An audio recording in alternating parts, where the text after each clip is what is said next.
Now we're going to see the summary study of the last chapter of the Gita, that is 18th chapter. In the 17th chapter and its ending, Krishna has described how one can understand the level of a person's faith by looking at the actions they do, the kind of food they take, and the type of yajna, dana, and tapa they perform.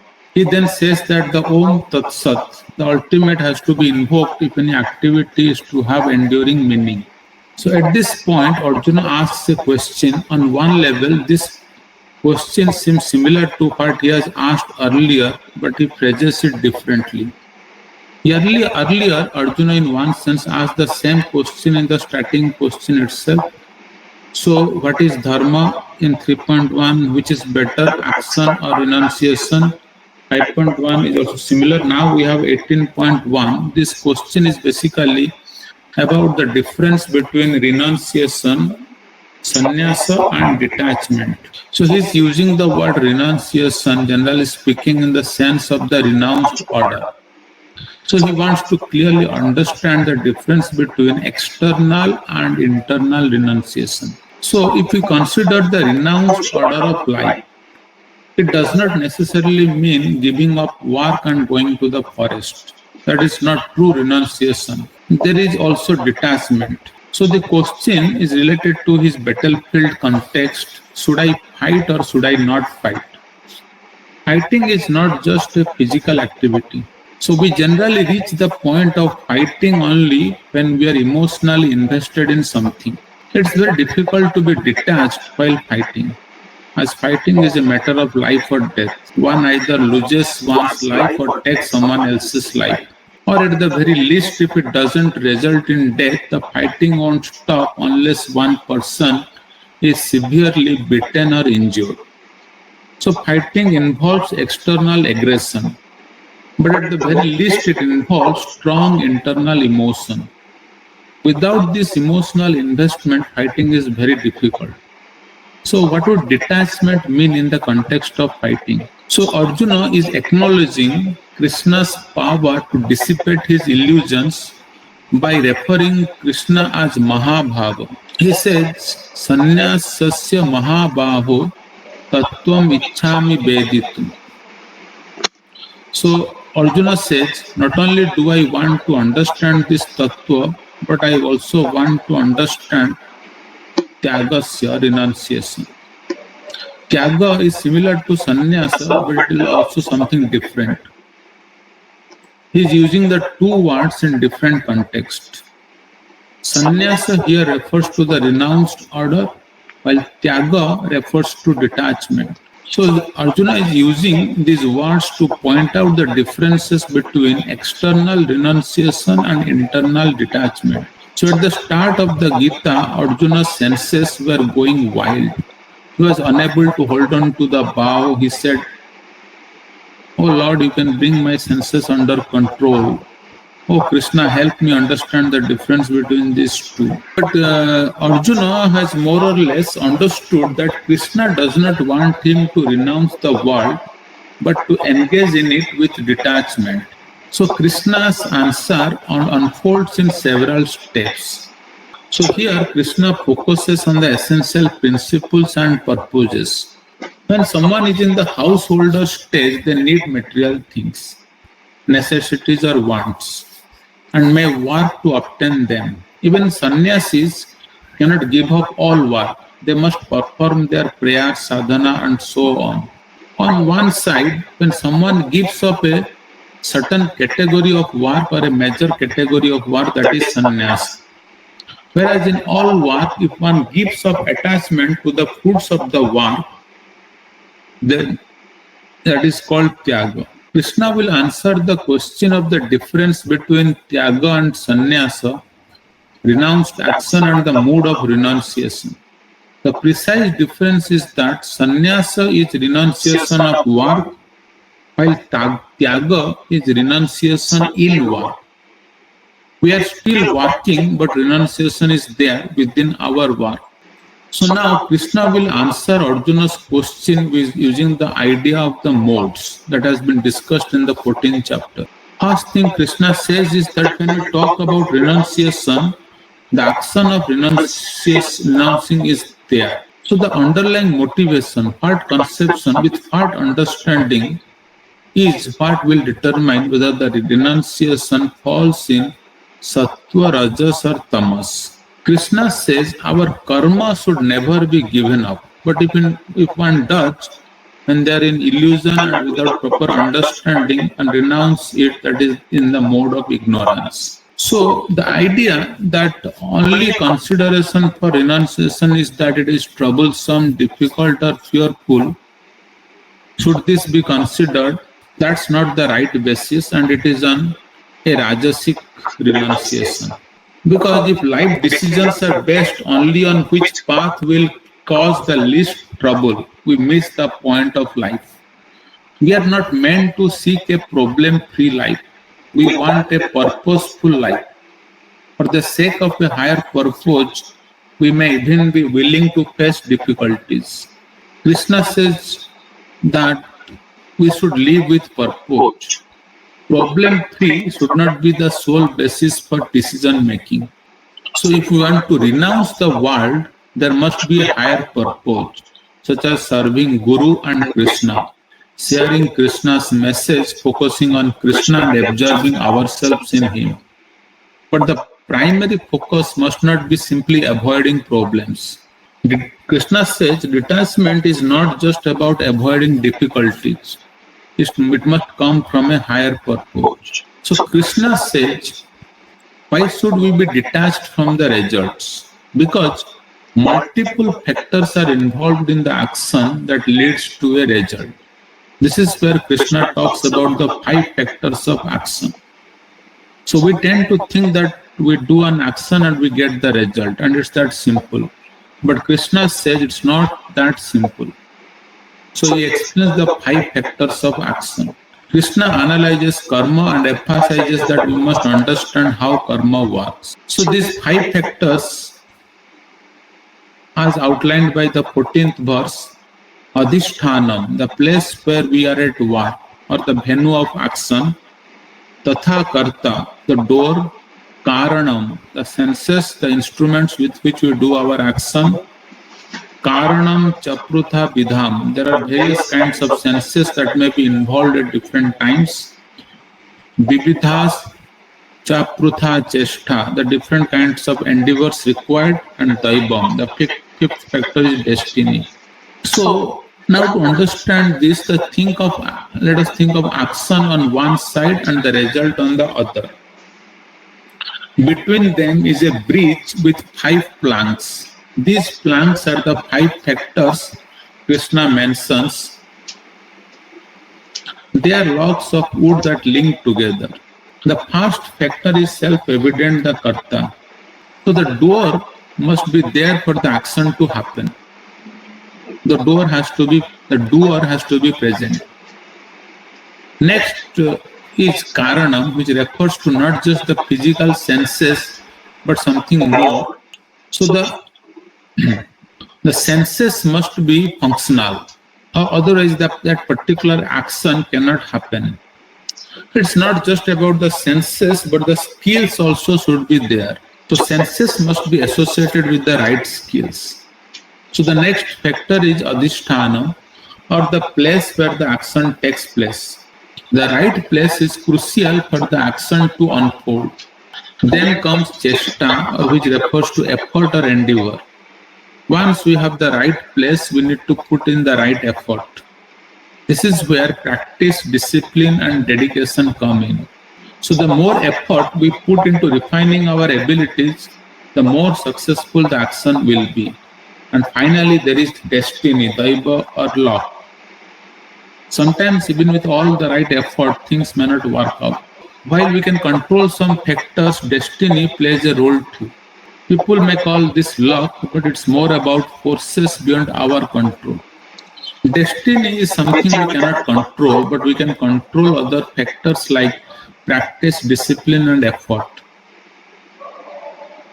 If we simply blame destiny every time something doesn't work, we are being irresponsible. We must take action, practice, and continue striving. Krishna's point is to help Arjuna understand that success and failure are not solely in one's control, and to avoid attachment to results, as there are many factors influencing the outcome. So after this, Krishna will analyze the various components of action. So he says that we try to keep the various components of action in the mode of goodness. So when we do action, there are certain factors involved. So when we are acting, there are various components involved in action. First of all, we perceive the things. Without perception, nothing can happen.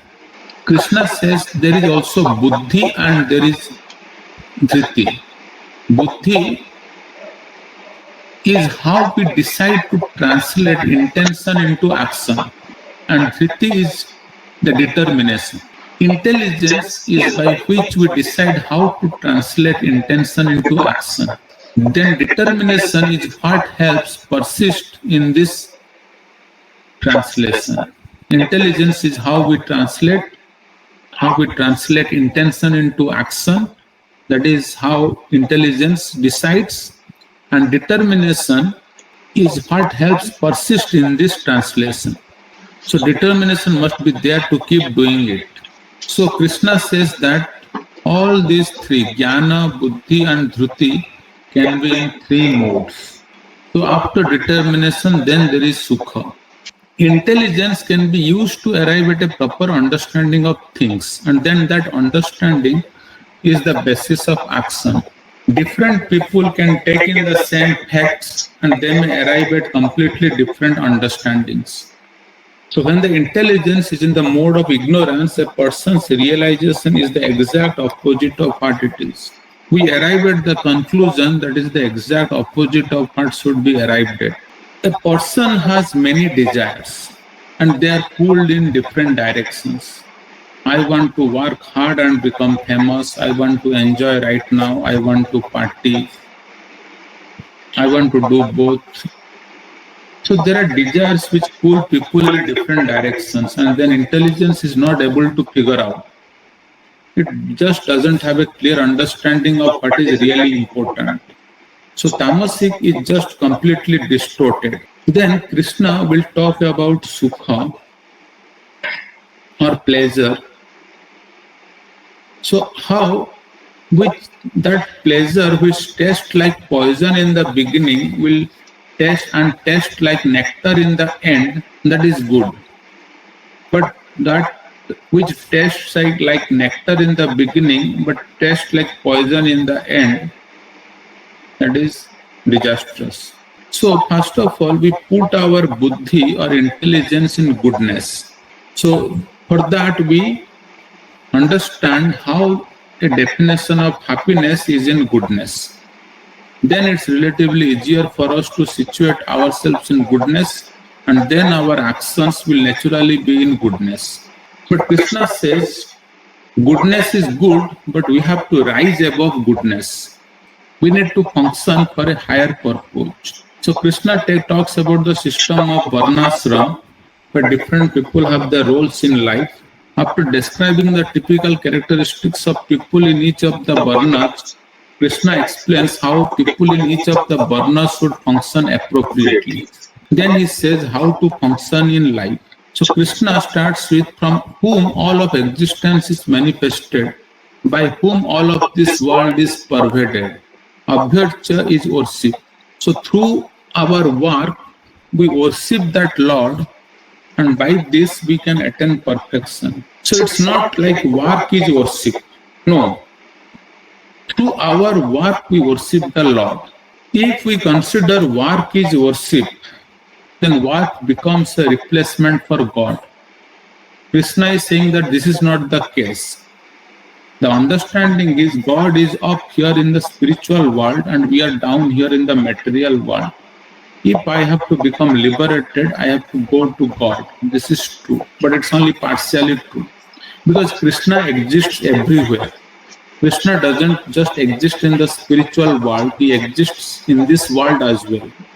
So when we are doing this worship, when we come in the morning, we chant the holy names, we do arti, that is worship. So once we have infused that mood of worship into our heart, we remember that this Lord whom I am worshipping right now is everywhere. This Lord is in my office, in my college, in my home, in the road I travel to get to work. So then we can work as worship. So Krishna says, just as fire is considered sacred, but smoke covers the fire. Similarly, Krishna says that everything in this world, meaning everything born with or is born with karma, Arjuna. Faults are present in every activity that we do. Don't give up because of that. All endeavors are covered by faults, just as fire is covered by smoke. Yes, it's going to be difficult for Arjuna to fight against Bhishma and Drona, but life never offers us straightforward choices. Sometimes, but very rarely, is it this side that is all good and other side all bad. There are often times when there is some good on one side and some bad on the other side. We cannot expect a utopia. So this chapter is like a summary of the Gita. Krishna is drawing his message to the end in the first few verses. From 41 to 48, Krishna talks about Karma Yoga. From 49 to 54 verses, he talks about Karma Yoga, which culminates in Bhakti Yoga. In verse 54, there is a famous verse, Bhakti is the highest. So after this, Krishna will say, actually you don't have to go all the way through all these paths. You can directly practice Bhakti from wherever you are. So this is discussed broadly from 56 to 62. Verse 63 is the last verse where he speaks. He summarizes everything by saying, yes, the modes are there and the material nature exists, but above material nature is the Lord. So if you serve the Lord, you will be able to engage material nature in a way that will bring you closer to the Lord. So in verse 63, Krishna stops and says, now Arjuna, I have given you the message. Now you contemplate and do as you desire. So here the Gita reveals a God who respects human intelligence and appeals to human independence. So the Gita's mood is not the mood of commandments. The Gita is giving choices and consequences. If you do this, this will happen. If you do that, that will happen. Now you decide what you want to do. So Arjuna now reflects on Krishna's messages over time. Krishna said this then, Krishna said that there. So what should I do? So Krishna uses intensifiers in verses 64 to 66 to convey that what he is about to speak is very special. Like Guhya, among all knowledge, this is very confidential. It is not just private but deeply intimate. Paramam, this is the highest of all the words I have spoken. Dridham, Krishna is determined, committed to this relationship, to love Arjuna. Ishta, Krishna cares for Arjuna and speaking this for Arjuna's benefit. Te Hitam, Krishna speaks these words for Arjuna's benefit. So Krishna is saying that what he is asking for in this relationship, he is also going to give in return. He wants Arjuna to be determined, but he himself is also determined. So this is similar to a doctor telling a patient, yes, now I will tell you something private. There are many treatments, each with side effects, but there are the most important things I want to share with you. I care for you and I want your child to be healthy. Krishna will speak the same words he has spoken before, but with a different emphasis. The difference is in the mood of urgency. Here Krishna's heart is overflowing with compassion. Krishna wants Arjuna to do the right thing, but he is also saying, I will do everything for you. This is why Krishna declares, I will do all this for you, I declare it for your benefit. So Krishna says here, Moksha Syami Ma Sucha. This is like a doctor saying, forget all the other treatments, just do this one thing, even if there are side effects or complications, I guarantee I will take care of everything. So Krishna is saying, I will take the liability. I am telling you this is the right thing to do. Even if complications arise, I will protect you. This is the heart of Krishna's eagerness and compassion. One must be free from sinful reactions to practice bhakti. But here Krishna says, however you are, just practice bhakti and I will purify you. I will free you from sinful reactions. This message should be shared appropriately with others. Krishna asks, he provides three levels through which one can connect with him, illustrating this with the example of a person stuck in a well. Someone from outside throws a rope. If someone is trapped in a well who can't get out, if someone throws a rope from outside, hold on to the rope and I will pull you out, the person responds, no, my arms will hurt if I hold on to the rope. The person outside then ties a loop at the end of the rope and says, just put this around your waist and I will pull you up. The person protests, if I tie it around my waist, it will squeeze me and cause pain. Finally, the person outside ties a tub at the end of the rope and says, sit in this tub and I will pull you up. So Krishna says, first of all, you should preach this message. It will become very dear to me. Arjuna might think, preach, who can do that? The message is so complicated. Krishna replies, if you can't preach it, at least study the message. Arjuna might respond, I can't study it either, it's too complicated. Krishna then says, fine, just hear the message. Just sit inside the tub and I will pull you up. So Krishna is extending the rope of grace more and more, urging Arjuna to connect with him in whatever way possible. Finally, Krishna says, Arjuna, have you heard attentively? Has your illusion been dispelled? Krishna is aware that Arjuna's mind was disturbed by his emotions and they were in the middle of a battlefield, even though it seemed quite externally. The very awareness of the battlefield itself could cause distraction.